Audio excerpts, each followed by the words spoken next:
My name is Barbara Rausch, and I'm a Global Account Manager with ePost Global. Thank you for joining today's session on landed costs. What are they?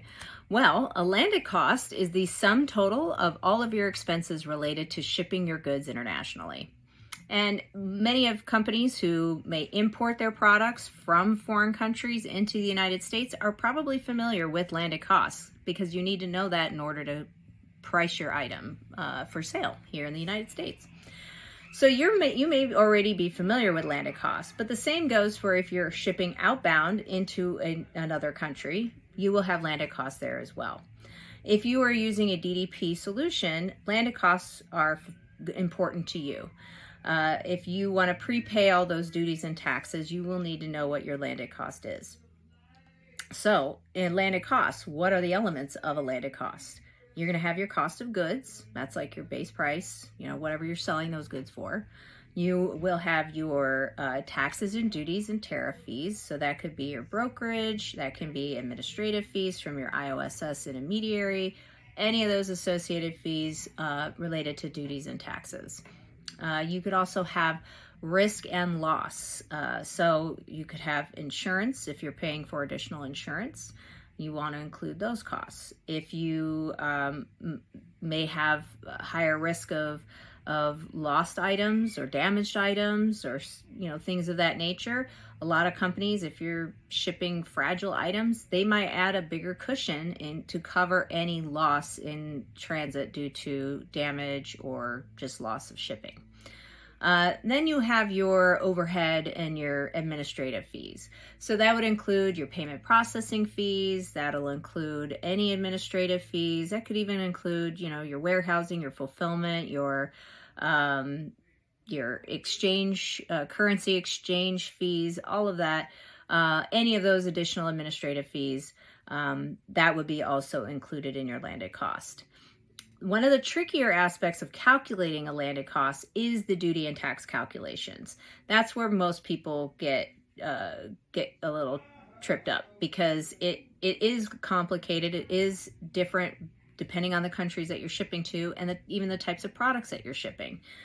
Duty rates are variable depending on commodities and the country, and even the country of origin. So country of origin can even change a duty percentage.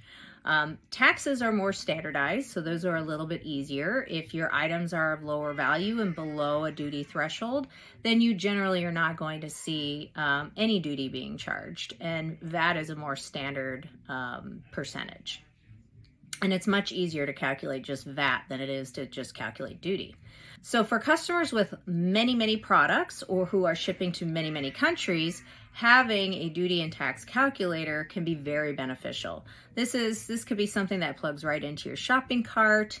Could be an API that you ping whenever somebody's about to, buy something on your website. There's a variety of different resources out there that are available.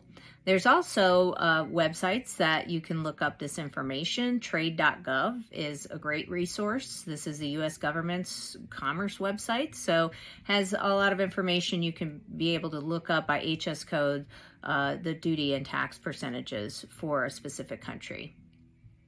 And then you have more robust systems that are really handling the entire transaction for you. So it'll do all the duty and tax calculations, but you could even have them handle payment processing and fraud and risk and all of those little things. They can handle it. They end up becoming the merchant of record on your behalf for that order.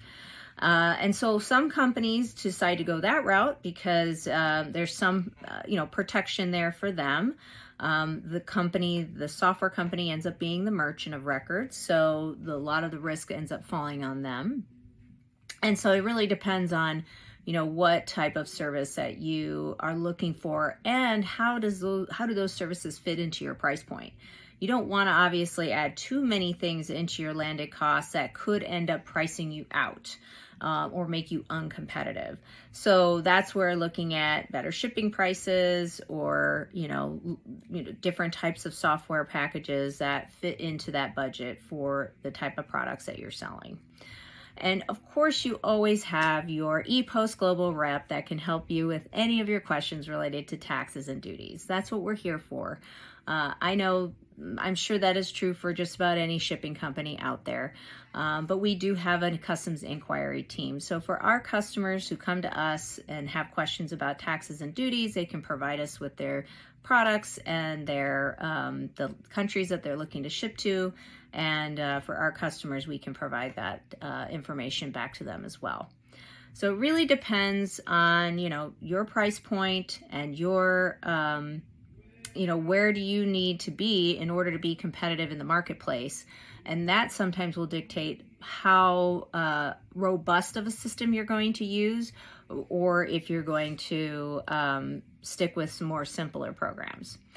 If you have any questions at all, please feel free to reach out to any ePost Global rep. We are here to help and support you through your international shipping journey. Thank you so much and have a great day.